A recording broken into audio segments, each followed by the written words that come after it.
It's day 2 of frontline Metro employees hitting the picket lines in the fight for fair wages. Experts are chiming in saying what we're seeing here is pent-up frustration from working people who want their fair share.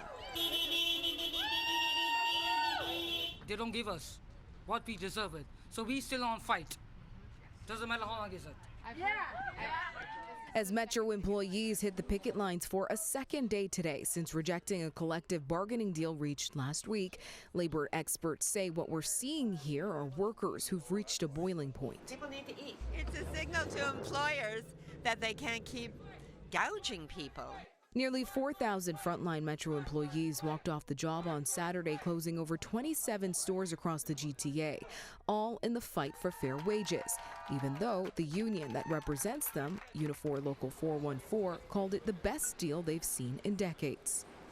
There's so much pent-up frustration amongst working people, especially those who are making lower wages, people who got us through the pandemic. A lot of grocery store workers got the $2 hero pay during the pandemic, and then that was taken away from them. And of course, coming out of the pandemic, food prices are soaring like so many other prices, and working people have fallen so far behind.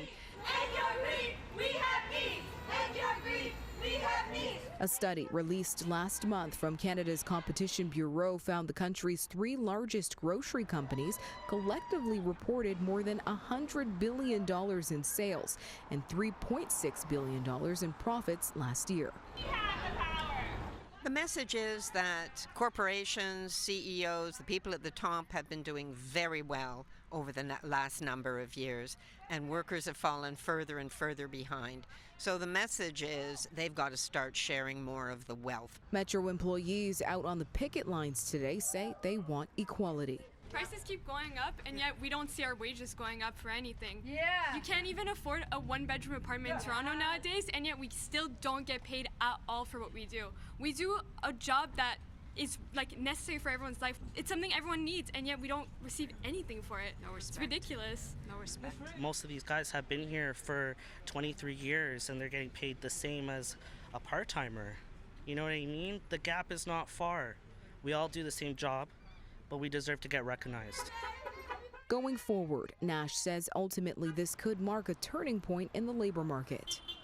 What this might do is inspire workers in other stores across Canada to organize if they're not already in a union, and if they are in a union, to stand together and say, we want a better deal.